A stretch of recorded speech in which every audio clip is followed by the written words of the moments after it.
Hey there, and welcome back to the LDM After Dark podcast. My name is Alyssa Luce. I'm your host, and thank you so much for tuning in, guys. So, this entire month, I've been speaking about fear. And fear is something that everyone knows and does not understand, There's many people who have like phobias, right? And they're just like, I'm just so afraid of heights, or I'm just so afraid of spiders, or I'm just so afraid of dying, or whatever it is that they're afraid of. And they're just like, but I don't know why. Like, it's just so scary to me. Like, even the thought of it just makes my skin crawl. And then we have, everyday fears that we don't really put a name to it, but we deal with on a daily basis, and sometimes we don't even realize, but we really let these fears control our lives. Like, the fear of failure, and the fear of not being good enough, or the fear of not feeling belonging, or the fear of not being welcomed or accepted. And these are things we're trying to work on as a society, right? We have so many movements nowadays, whether it's Black Lives Matter, or LGBTQ rights, or women's rights, and just all this propaganda about how people should be treated, and what should be accepted and not accepted. But I'm here to tell you all, it's way simpler than we're making it. So, the number one person who matters in your life is you. Off the bat, there's literally nobody on this planet Earth who should go in front of that first person, which is YOU, okay? Now you're maybe like, wait, what about my mom? What about my dad? What about my kids? What about you? Okay? There's nobody who is going to show up for you first besides you. There's nobody who will take care of you besides you. There's nobody who will be able to tolerate you more than you.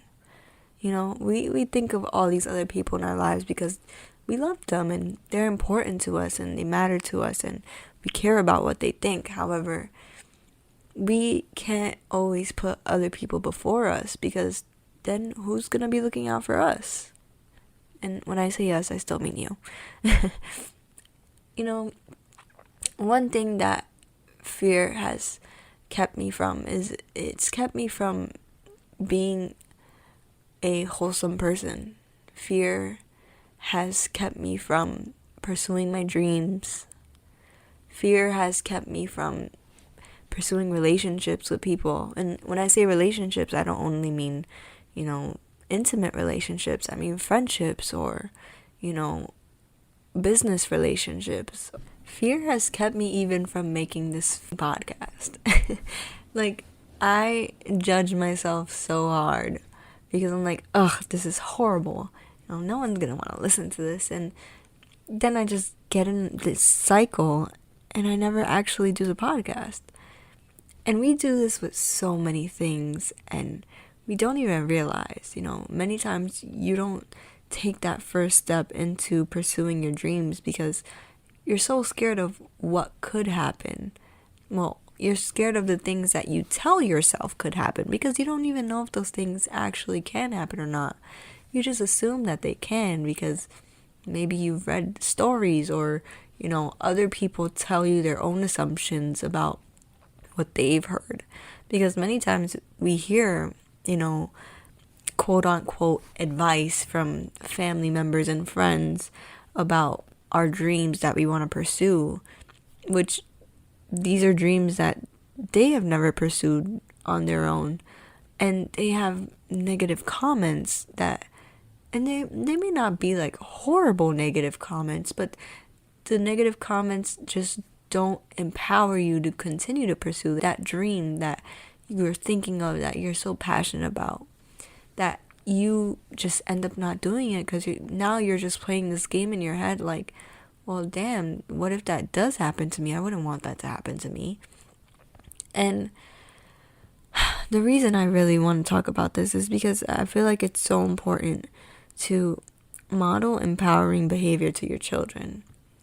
You know, nowadays, a lot of kids are subject to watching YouTube and playing video games and playing with their tablets and watching animated TV and cartoons. And it's like, yeah, I did that too, but I could tell you from experience, it didn't help me. I don't even watch TV anymore, you know. I come home and like sometimes the TV's on in the living room because like my family's watching, and I'll sit there for like 2 minutes and just like see what it is they're into, and then I'm like, all right, I'm gonna go do something else now, or you know. But TV was something that was always in my life, and you know, I remember sitting in front of the TV and seeing freaking infomercials, and I'll scream, "Mom!" and she'll come running thinking something happened, and I'm like, can you buy me that? Like, I wrote the phone number down. This is the phone number you have to call. You know, the TV has evolved so much since then. Nowadays, if you sit down and watch TV, they have made it so that they retain you for much longer. You know, there's so much more content being thrown at you in such a shorter amount of time. And this is building a society of people who expect things to be done immediately. We are building a society of children who expect immediate gratification. Children who expect things to be done for them.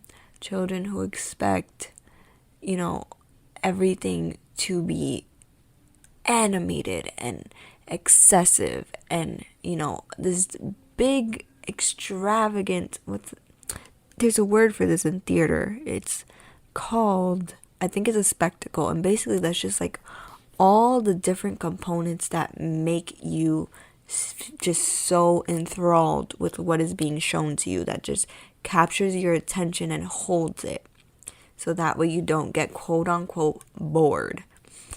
And this is, you know, a problem that parents face every day, you know, because your kids come to you and be like, "Mommy, I'm bored," or "Daddy, I'm bored," and you're like, "Oh, go do something." And you're like, "Oh, that's boring." So then you're like, "Oh, go do this." "Oh, that's boring." And you're too worried about, you know, cooking dinner or making sure that your work gets done, or, you know, whatever it is parents are worried about nowadays. And you just are like, "You know what, fine. Go do this, go play on your this, or go watch this." And now we don't have to worry about that nagging child in our ear, and we can focus back on what we were doing. But I'm just speaking from experience. You're not helping yourself at all by letting your child just go off and explore on the internet and, you know, watch videos and entertain themselves with technology, because you're actually causing more of a divide between your relationship. You know, when that kid gets older, they're not gonna want to sit down and talk to you. They're gonna want to go and play their video games, or, you know, go and entertain themselves because they feel like you're busy, so let me get out of your hair. Or they will, you know, not intentionally, but kind of intentionally nag you till you're like, "Oh, just go and play your game," or "Go and do this," so that way they can go and have that dopamine rush and, you know, just sit there and do whatever it is that they do for hours on end. And that's another thing that you have to really consider. People don't even realize the amount of brain activity that goes on when our kids are playing video games or watching TV. It can quite literally negatively affect your dopamine receptors. If you don't know what that is, your brain has hormone receptors, right? Your body creates hormones when it is doing certain things, when it is feeling certain emotions. Your body will have certain reactions. So the lights, the sounds, the quick changes, like I said, the spectacle of video games and television literally creates this rush of hormones in your child's brain to get them addicted. And when they're doing normal everyday living, whether it's playing with freaking dolls, whether it's coloring, kicking a ball in the park, it doesn't feel as fun as when you're playing video games. This is literally the science behind why our kids are so addicted to watching TV, watching YouTube. Because we give them these phones and tablets at such a young age because we're like, oh, he's crying. You know what? I just want him to sit there and be quiet, so I'm going to let him watch some Coco Melon for a few hours. But, oh my God, just please don't do this. And if you do, please stop as soon as possible. You know, at first it's going to feel very overwhelming because your child is going to just keep crying for this thing. And you're not going to know what to do, so you're just going to want to just give in and just give it to them to get them to stop crying. But they will survive. You're not going to die. You're not going to need, hospitalization. They will be perfectly fine. And so will you. It is a process to wean them off. It's not going to be an easy one at first. This may sound very exaggerative, but it's kind of going to be like a crackhead trying to wean off dope. Because they're already so addicted to this rush of dopamine, right? This thing that is so colorful and loud and bright and so attractive. And you're telling me I can't have it anymore? But why? I want it. They don't know what they want. They believe that is what they want because that's what they've been taught. Like, okay, every time I cry, she gives me this thing that's so much fun and entertains me for hours.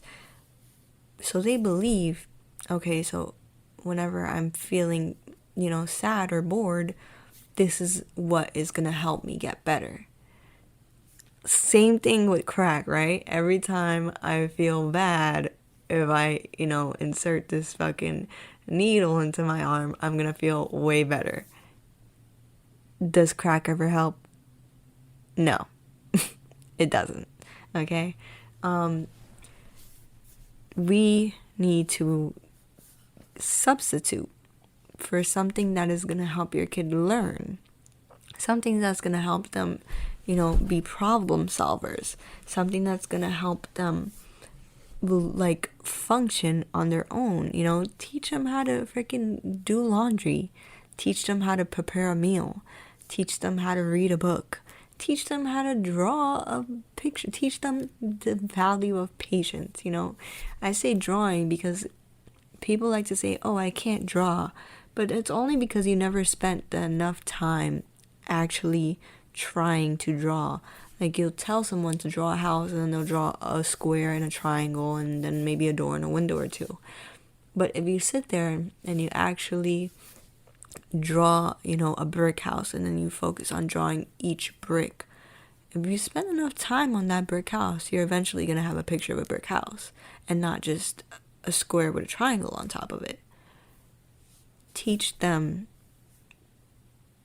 true living, because technology is not true living. All of that is fake. All of that can be taken away in a moment. There's no more electricity. What are you going to do? There are other people in the world who live without electricity. They live without technology. And, in an American society, we're very dependent on technology. And I personally don't believe we should continue this way. Just because, like I said, it's going to cause more problems than good in the long term. And that's the key we got to think of, because at the end of the day, your kid is not going to stay a kid forever. They're going to grow up to an adult, and they're going to be an adult that is not favorable in society. They're not going to be able to function properly in society. And you're not going to be around for them all their lives. So you have to start it at a young age, preparing them to be a wholesome person. And, that all starts with you. If you're not a wholesome person, you can't expect your kid to be a wholesome person. At the end of the day, your kid is going to grow up to be a spitting image of you. And if you teach them negative habits because you have negative habits, and you say you love your kids and you'll do anything for them, you should start with changing your negative habits so they don't continue your negative habits. I feel like that's the biggest form of love is, by loving your kids so much, you change and become a better person because you want them to be a good person. And I feel like a lot of times parents will be like, oh, you're not being good, or you're not doing what you should be doing. But then you look at what the parents doing, and it's like, well, you want your kid to, do chores and have their homework done at a certain time, but you don't pay your bills on time, and, the dishes have been sitting there for a week, and you buy takeout every other day, and how are you modeling, these things you want your kid to be accomplishing? So that's my little spiel on that.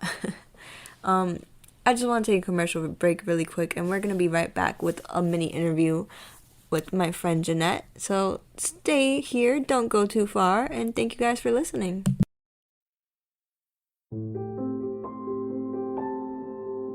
Hey everybody, I'm Lil D. I am Javier Luis. I'm Alex Polanco. I'm Apollonia Cruz. And I'm Kelly Caboose. I am Shirley Phillips. I am Emmanuel Anzule. Do you know 1 in 4 women will experience domestic violence During their lifetime. And domestic violence and abuse can happen to anyone, regardless of gender, race, or other factors. 2 out of 3 homicide cases are Females who were killed by a family member or intimate partner. As domestic violence victims, they face high rates of depression, Sleep disturbances, anxiety, flashbacks, and other emotional distresses.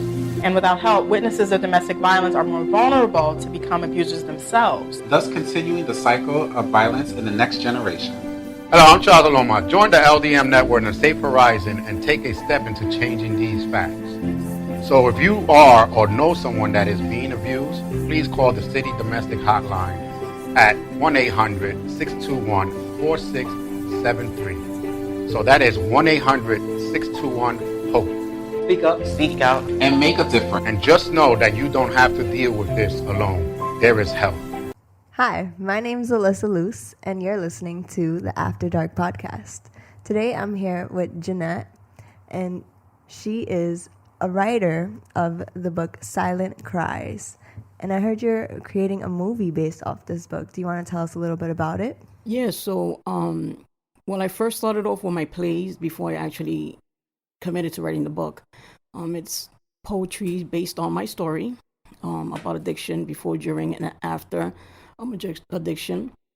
And I hooked up with a director, Deborah Cardona, who truly believed in the project. So I wrote the book, wrote the movie, and now we're gonna be shooting it pretty soon. So it's about addiction, it's about my life, it's about change, it's about kind of coming back from the dead, if that makes any type of sense. When you're living the life of addiction, you're pretty much dead, soulless, and it's just my journey on how, I made it out alive, and glory be to God, I'm clean 24 years. Congratulations. Thank you. So it's a big deal. It's a pretty big deal. I read the book, actually, and I did admire how you got into some really deep topics, because those topics are not easy to talk about.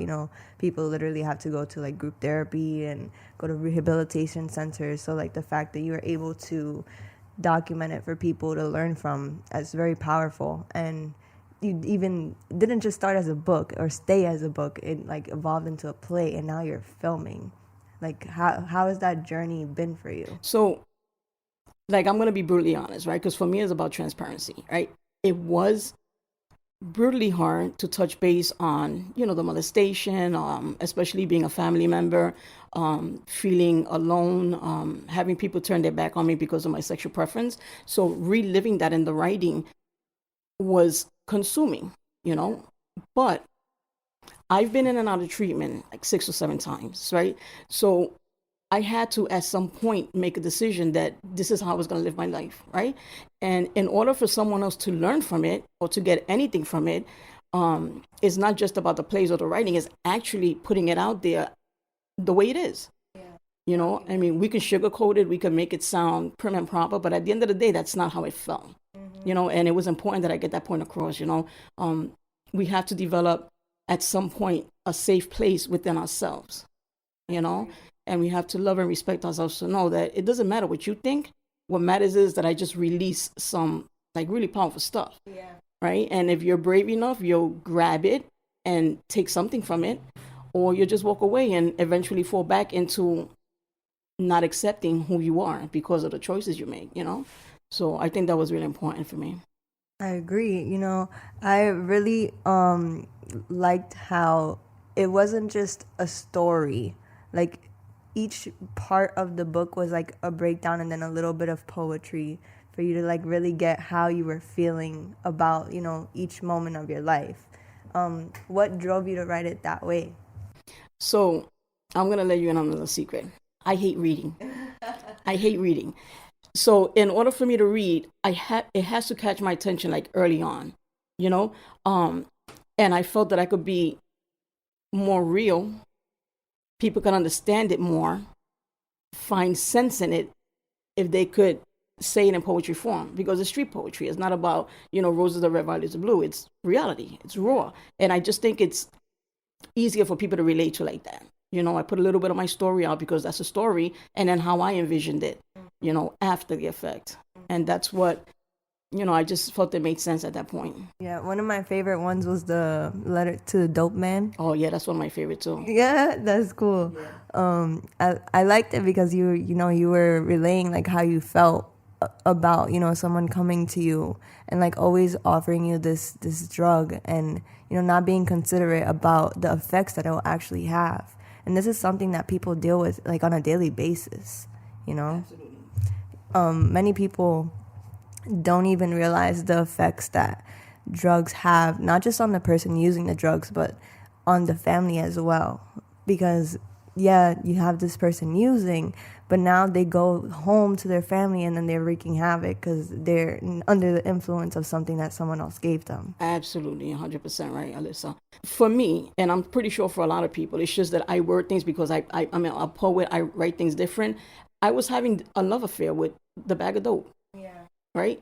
Because that's what it was. I woke up for it. I went to sleep for it. You know, I pushed my family aside for it. I pushed my morals, my values. Anything that I was ever taught that was positive in my life, I pushed aside for this bag of dope. Men and women do it all the time for relationships. That was my relationship. It consumed every inch of me. Right? And that's why I did that poem, because that's how I related. You know, because I gave up so much of my life, you know, following this love affair around. And at the end of the day, it killed me. Yeah. You know, that's just life. That's the way it is. You know, it's scary, it's ugly, it's powerful. But at the end of the day, that's as reality as you're going to get. And, you know, I've been doing like a lot of like self-development research and studying because everyone has their own baggage in their life, you know. So I did find that like drugs are one of the numbing like choices people go for because it's usually readily available. You know, it's very easily accessible in today's society. You could literally go to the deli and buy alcohol, you know, and people don't even see it as a drug. You're right. But, you know, I'm glad that you were able to help yourself to get out of that relationship and now help others by releasing this work. Absolutely. That's my main objective, is to help other people. You know, you had asked me before about my family. You're absolutely right. It's not just an individual disease. It's a family disease. You know, I turned my back on my nieces, my nephews, my sister. I just got up and left because I didn't want them to see me like that. And in my head, it's kind of like shame. Oh, absolutely. 100% shame. In my head, I thought I was doing the right thing by them because that's what the drug convinced me. Oh, you got to get away. They can't see you like that. It wasn't about them seeing me like that. It was about me changing and actually being there for them to see me. Yeah. You know, so it does take a toll. And the comeback is amazing because I have an amazing relationship with my nieces, my nephews. And they don't look at me before 24 years ago. They look at me as of September 29, 1998, when I first decided to live life on life's terms. That's what they see. They see Titi, and it's an amazing thing. So, you know, sometimes you ask, what is it going to take? You know, what is it going to take for somebody to change? And sometimes it's that. It just takes yourself, you know, wanting better for you, and just realizing like, you know what, I deserve better. Absolutely. Because yeah, you can put your family as the reason, or friends, or whatever other reason you want, but the only true reason is yourself. Because if you don't want to do it for you, you're not going to do it at all. No. It took me 7 times in and out of treatment and detox to realize that, because I always went in for a different reason. I always went in for a different reason, and I always came out with more reasons to go in, which is crazy, right? But you're right. If you're not ready, nobody's going to benefit from it, including you, I really appreciate you sharing this with us. So you're producing this movie now for what specific purpose? Absolutely, to get the message across that recovery is possible, right? That we all don't have to die junkies and dope fiends. You know what I'm saying? That there is something more than numbing our life away. You just got to take a chance. You got to take a chance. And it might not happen the first time, but as long as God allows us another day of breath, he's giving you another day to get it right. Yeah. Like every morning we wake up and that's another day to get it right. So we can't waste those days, so it's important that people get that from my book, from my movie rather. For me, it's visual, right? Because like I said, I don't like reading. I'll be honest with you. And I've never said that before. I do not like reading. For me, if I don't see it, if it doesn't catch my attention, because you can tell me anything, I can read anything. But if I see it and I feel it, then I know it's real. Yeah. So that's what I'm hoping, that people get from this. For this particular movie, the difference is people don't often get into the mind of the addict while they're under the influence. Right? You put on the TV and you see people nodding, and you see people copping drugs, you see people sticking needles in their arms, and that's what you see. That's all you see. You see people laying on the street, you see people asking for money, and that's what you see. That's all you see, right? You don't see what's in these people's heads, right? Yeah. They never take the time out to look at not why we get high, because we know you have to go through some type of trauma. We're not born addicts. Yeah. I wasn't born an addict. I wasn't born with a needle in my arm. I became this, right? But the most important thing is, a lot of times I will wake up and I didn't have enough money to get high. I mean, I'll be honest with you. I woke up and if I could scramble up $10 just to get to take the edge off, so I could feel some type of normalcy, that's all I could do, right? But then I would sit there and be angry because of the choices I've made, right? So I would purposely, and this is crazy, purposely replay in my mind the molestation, the being, feeling like I didn't never belonged. I would never look in a mirror because I felt so much shame, because in my heart and in my soul, I knew that I should have been better. So I purposely play this in my head to remind me and validate, I guess, justification to myself and those people that were looking at me as a drug addict, as proof, as, yeah, I am a drug addict. So now I'm angry enough to go out there and do whatever I had to do to get the drug to get high. And it was a game I played with myself, and you don't really see that. You don't really see how we torture ourselves. Yeah, that's really true. A lot of the times you like play this game with yourself, right? That you want to feel, but then you take away that vulnerability from yourself, and you're like, yeah, no. Instead, I'm gonna put shame here, and I'm gonna put doubt. Like I don't feel worthy enough, so I deserve what I have in my life. But you don't feel like you deserve better. And I feel like you finally found that thing that made you like realize, wait, I actually do deserve better, and I didn't deserve all that pain and anger. You were able to reassociate the pleasure. Instead of it being drugs, it was your family, and enjoying life, healthy. And I really appreciate that you're able to work on these things and put it out there for people to see, because like you said, you can't just go and watch any movie or any TV show and say like, oh, look at this guy, of course he's a freaking drug addict. You see them walking on the street all the time, stopping in front of stores, like, oh, you got some spare change, like, and then you just look at them with like disgust, but you don't actually understand what internal battle is going on in their head. You know what's crazy about what you just said? When I was younger, I grew up in Brooklyn, right? And I used to walk on Wyckoff Avenue to go to the train, the L train, right, on Gates. And I used to see the dope fiends nodding all the time, or on the train nodding all the time. And in my head, I would always tell myself, I would never be like that's so disgusting. Don't they know how we're looking at them, right?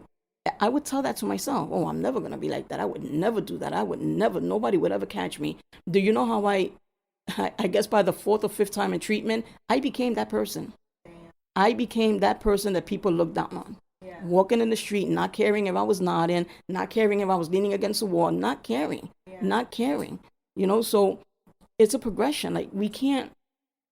It's important that people try to it's important that people try to look at the why. We never look at the why. We always look at the what is at this moment, what we see, what we perceive. And it's crazy because a lot of those people that perceive that are going through their own thing and find it easier to belittle them instead of looking at themselves, right? I didn't become truly happy until I learned how to look in the mirror. Until I learned how to stop pointing the finger and looking at me, right? Because for many years I wouldn't look in the mirror. I was filled with shame. You know, I was disgusted by my own appearance. So I would never look in the mirror. And it wasn't until my last time in treatment that somebody called me out on it. And they're like, yo, you get up at 5 o'clock in the morning, you take showers when the lights are off, there's nobody there. Like, what's up with that? And I had to look at that. I had to look at what people are noticing. Yeah, people are noticing it. I got to look at that. And by the time I left, I was looking in the mirror. I look in the mirror all the time now. So it's just about us looking at us, you know. That's the bottom line. We got to be comfortable with who we are. We got to love ourselves. You know, whatever shape, size, color, wherever we come from, we have to love ourselves. You cannot love anybody else if you don't love yourself. No, I totally agree. I hope, the production comes out great. I hope your vision is made the way you want and people are able to see your work because it is extremely powerful. Is there anywhere that people can find you to learn more about what you're working on? Well, I have the Instagram at silent_cries_9298. Or the Facebook page. And what's the name of the Facebook page? It's the same thing, Silent Cries. Either Silent Cries or Geneva Les, either one. Well, thank you so much for letting us know about your new project. And, hopefully we could hear more when you have more to say about it. Absolutely. Looking forward to it. It was my pleasure. Thank you. Well, guys, check back here for more, and we'll be right back with a commercial. As mighty armies clash in a struggle for total domination, the scales can be tipped by one man who has the courage to confront his fate and make a choice that will decide the fate of the world.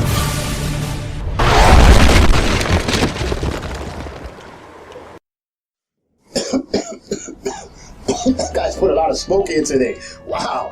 But anyway, we expecting a real superhero? I don't think so. The real life superheroes are the ones that are helping out in their community today.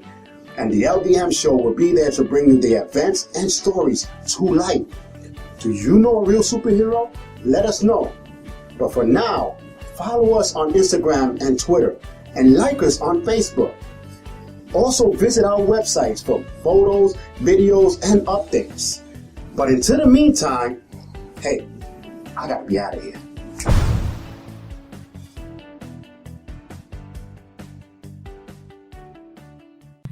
Hey guys, it's your host Alyssa Luce over on the LDM After Dark podcast. I just want to say thank you guys all so much for tuning in again. We really appreciate it. If in case you ever want to join the conversation, I suggest you go to Facebook and you find Alyssa Luce, which is the fan page. It's my fan page. You can like it, and then you can go under groups, and you will find this podcast. This is the LDM After Dark podcast. It is a private group, so you just have to answer a few questions before you can enter. However, once you enter, you will have access to exclusive content, past episodes, future episodes, and so much more, guys. So I definitely suggest you go check it out. And you can always join the conversation by, messaging me, saying any topics, sending in any questions you guys have. This is a judgment-free zone all the time. I'm open to discuss anything at all. I feel like you learn the most by talking about things and thinking about anything there is to think about, you know? So we're just going to continue our conversation from earlier. And I just want to move out of the topic of, young kids and move on to the topic of like our teenagers and preteens.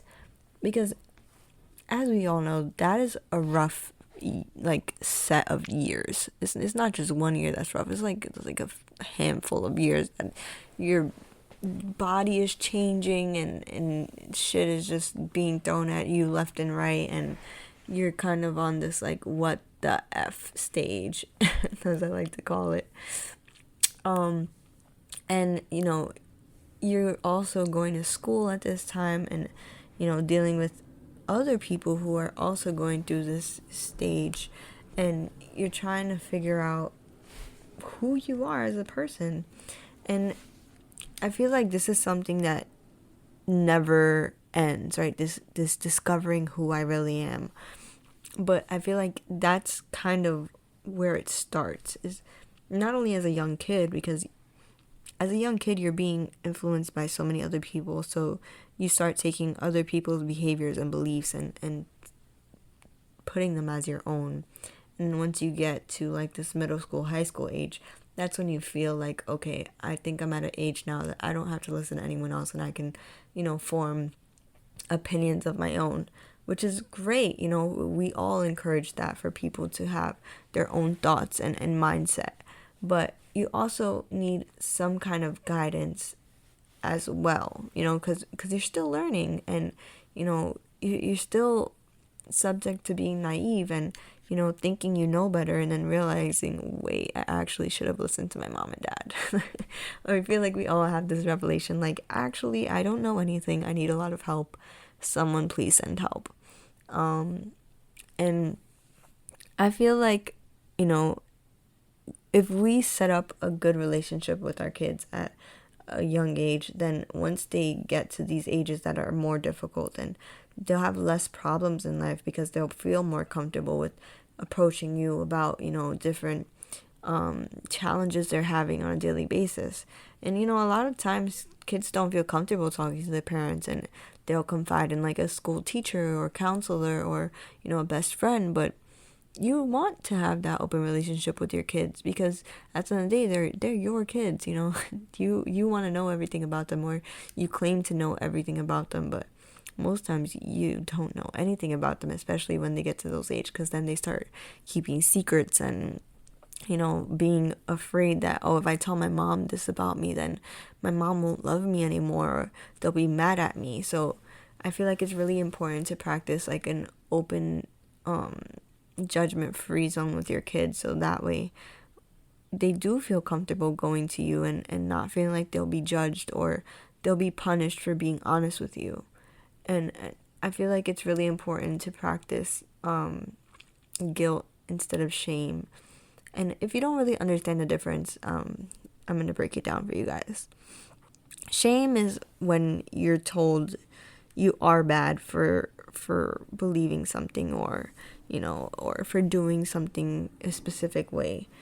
You are told that you are not worthy. You are belittled, and you don't hold value like you did before that event occurred. But the difference with guilt is not that you are bad, but what you did was not good, and it shouldn't be done again, because this caused these consequences. So living by parenting through guilt instead of shame, it'll really help your kids grow as people and not shut them down from being who they are, or open communication with their parents, because then they'll feel more compelled to be honest with you about certain events going on in their lives, and not like they will be punished for being honest with you. And I feel like a lot of times, this breaks a lot of relationships, because the fear of being punished is and unloved or disappointing your parents and feeling like they'll disown you is very scary, nobody wants to be disowned by their family. They just want to feel, like they belong in the family, like they're loved and accepted by their family. I feel like this is one of the biggest fights like the LGBTQ community has, is because they're like, fuck, well, I don't like, the opposite sex, so that means I can't marry, a guy or a woman and give my mother grandkids. This is a whole cycle that goes on in their head that they just feel so scared to be honest, especially if like their family's very religious or, very orthodox, and it just causes a whole slew of problems. But this doesn't only go down to your sexual preference, it could also go down to like your choices in friendship or your career choices or personal beliefs about certain things, like people that want to help save the environment, but their parents are always littering or, they don't recycle. And these are just small examples, but you have to think about what matters to your kids. This will be the basis of your relationship for the rest of your lives together. And not only that, but you want to keep in mind about who else is influencing your kids. Because once they get to those ages, they're no longer only spending time with you and your family, but now they're creating their own relationships with other people that you no longer have to be present for. And this can be dangerous, and this can sometimes be good, depending on who the relationship is with. I feel like it's very important to be present in your kid's life no matter what age they are. Even when they're way past their 20s and they're out of your house already. I feel like you should always leave an open line of communication, because no matter what age you become, you're always going to have difficulties in your life, and you want to have somebody that you can depend on to talk to about anything. And who better than your parents? You know what I'm saying? So a lot of times parents will try to be like, oh, that's not my problem. I don't have to worry about you anymore. You make your own decisions. And I feel like behavior like that really isn't helpful to anybody, because, even as a parent, you want to be in your kids' lives. Like, people like to hold this front, like, yeah, I don't need that, but communication and connection and wholesome love is needed for everybody. And nobody's going to love you more than your own kids, especially if you love them as much as they want to feel loved, if that makes sense. So, I feel like it's really important to protect your kids with knowledge, especially when they get to an age where now they're curious about things like sex. Oh, definitely talk about sex with your kids. You're going to do yourself a favor, and you're going to do your kids a favor. And people like to be scared of sex and be like, oh no, I don't want him to know about it, because then he's really going to want to have it. And it's like, they're going to be doing it anyways, okay? Their bodies are going to be changing. They're going to get horny, and they're going to try it on their own. They're not going to know what the fuck they're doing, but they're going to try it, and then they're going to learn, like, oh wait, I don't like that, or oh wait, I really like this, I want to keep doing this. And now you couldn't control the situation in the beginning, but now you really can't control the situation, because now they're most likely not even talking to you about it, because at the end of the day, sex is something that is very personal and intimate. So if you didn't bring it up in the first place as the parent, they're going to feel like it's weird that I'm bringing this up with my mom, because this is something or dad, that's private, right? This is something that I do, like, to myself, or, with whatever other partner that they met and decided to experiment with. So I feel like it's very important to warn your children of, all the consequences, not just pregnancy, but, STDs and things like HIV and AIDS and herpes and things that are not curable, because these things are actually a lot more present in our society than we even realize. I don't know if you guys know this, but actually on the CDC website, if you look up, herpes tests aren't actually done unless they're requested, because many people are actually exposed to herpes more frequently than you think, because herpes is actually a virus that spread through saliva. And whether you're sharing food or a drink or utensils or chapstick or so many things that you wouldn't even think twice about, if you've never even brought it up before. It's not something that you think about because you were never taught about it.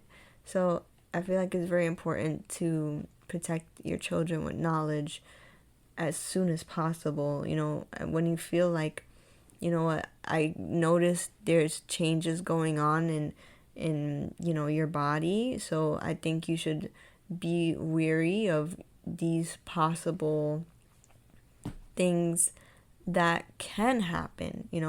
Break it down to them like that and just say like, listen, this is what will happen. You're gonna start growing, you're gonna get hair, you're gonna blah blah blah blah blah.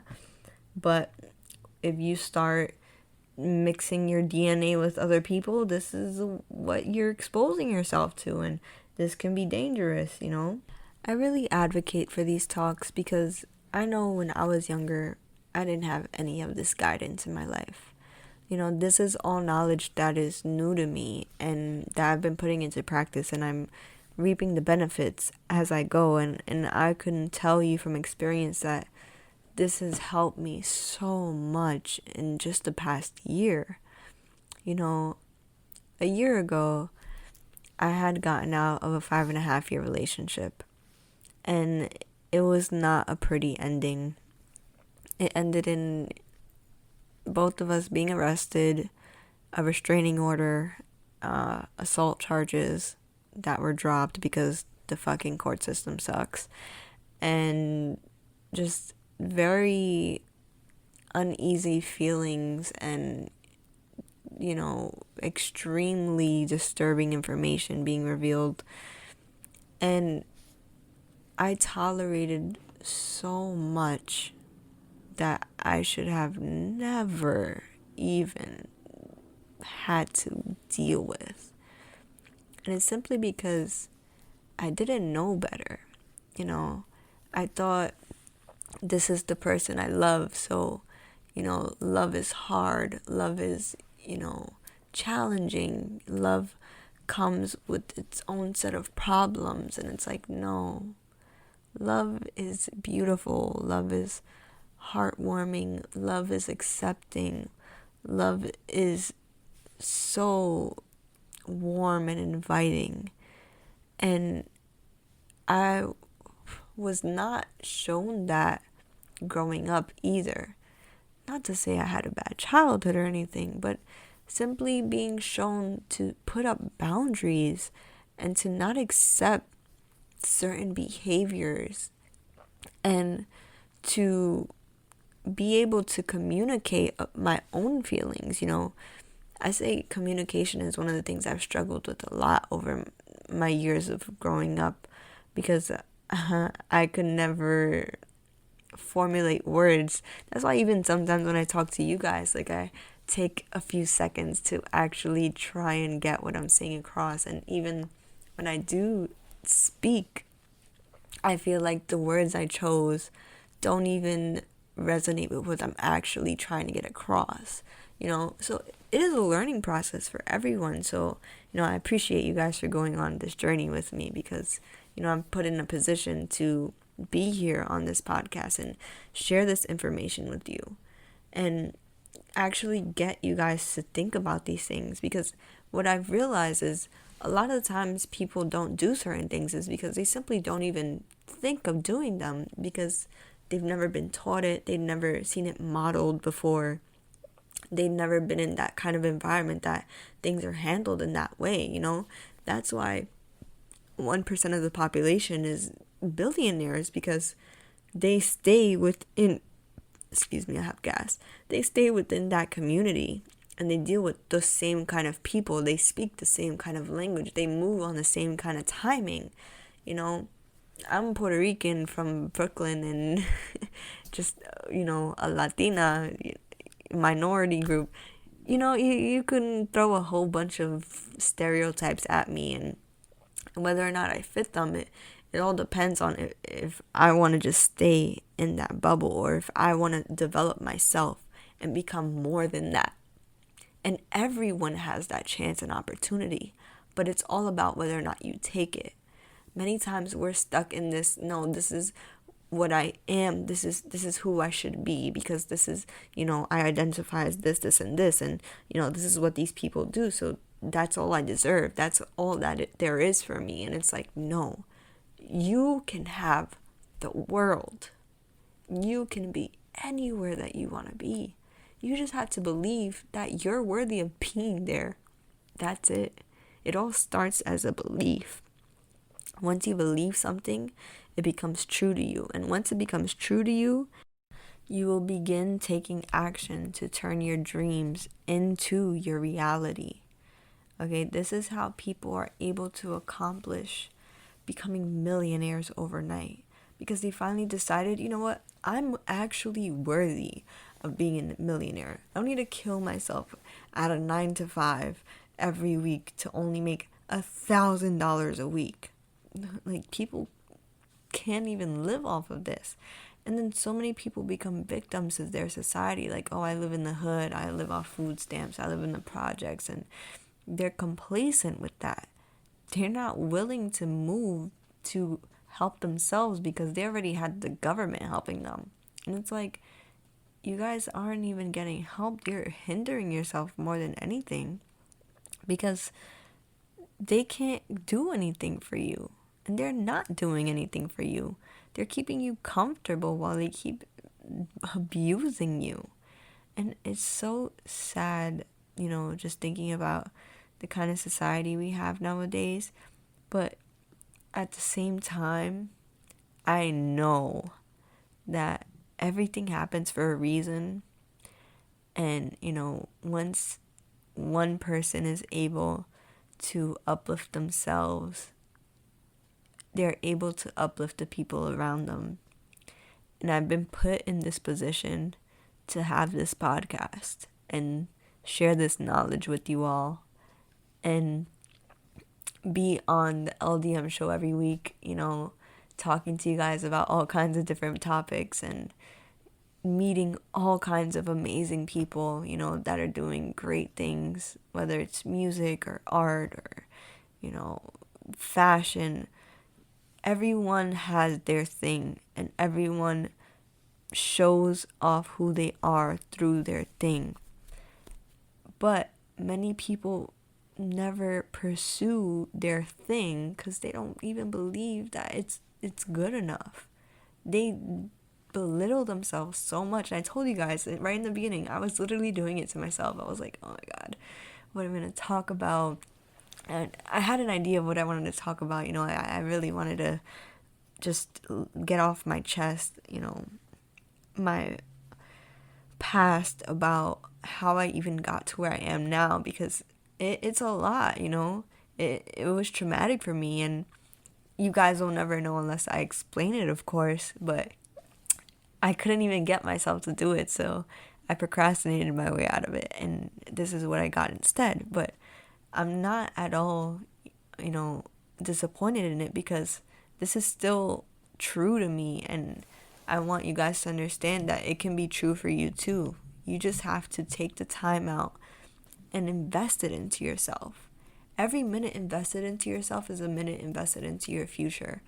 And there will be no kind of loss from investing into yourself.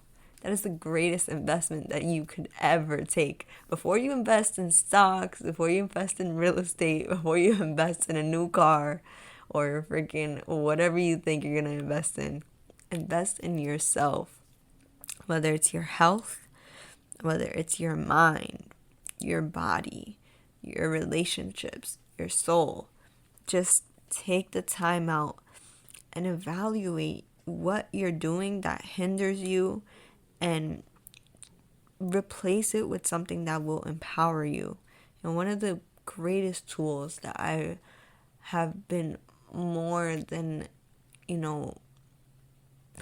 what's the word? See what I mean? One of the greatest tools that I have been taking advantage of is writing. my grandma got me a journal, or my mom, I don't know. Someone got me a journal with a little A on it, and I decided to make it my gratitude journal. So every single day, I haven't done it in a while, but for a few months, I was writing down 3 things I was grateful for, and I wrote the word of the thing I was grateful for, and then I thanked it, and I wrote why I was grateful for it. So for example, if I wrote sunlight, I said thank you for keeping me warm and providing me with vitamin D. And I did 3 things every day for, a few months.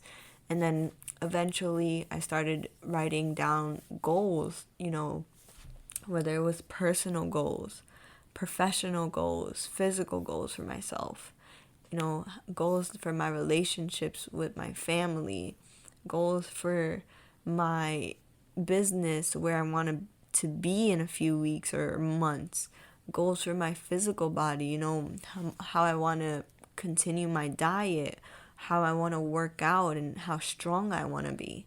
These are things that help me every single day, and these are things that are only going to make me be a better human being for everybody's sake. Because like a year ago, I was miserable.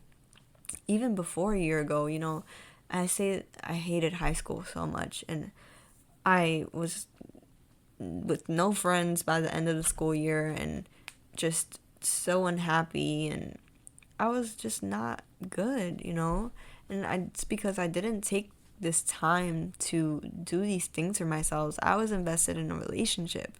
I was investing my time into someone else. I was investing all my effort into making that other person happy, and I was failing because I also realized you can't make someone else happy. No matter what you do, you cannot change how someone else feels. They have to change it for themselves. So if you're happy, then that's all that matters. And this is something I want everyone to understand. Your happiness does not come from someone else. It does not come from something else. It only comes from you. You and only you, okay? You are the source of all your happiness. I don't know how else to put it for you guys to understand and understand this right here. All your emotions are chosen by you, okay? Whether it's fear, happiness, disgust, anger, joy, whatever it is. I know I said happiness and joy because, you really want to strive for those two. But you choose every single one. And I know a lot of times people feel like, no, this influences my emotion, or he makes me feel that way, or she makes me feel that way. But once you really understand yourself and you really learn your body, and you learn the things that affect you the most, and you learn what things you like and what things you don't, you choose your emotions, because you're no longer just reacting to things. You're actually sitting and observing how certain things make you feel and why they make you feel the way you do. You decide what you're even going to spend your emotional energy on, because you realize your energy is your currency. If you're too tired to get up and go shower, you're going to stay laying stinky in bed all day. You're not going to do anything because you're spending your emotional energy being depressed, or whatever it is you want to call it. But if you take that emotional energy and you're like, you know what, I want to feel good. I'm going to go shower. I'm going to go for a walk. I'm going to eat some good breakfast today. I'm going to call my best friend or my mom or whoever it is, and I'm going to tell them what's on my mind, and just cultivate spending your energy wisely and investing it in the best possible you that you can be. Okay? I'm glad I got all that off my chest, because it takes me some time to formulate these things for you guys. So thank you so much, as always, for listening. Please share this with somebody you think will benefit from it. And have a great night, guys. I appreciate you all. You are valuable. You are amazing. And this is the LDM After Dark podcast with Alyssa Luce. Bye. Tune in again next time. Live on LDM Radio. Stay connected.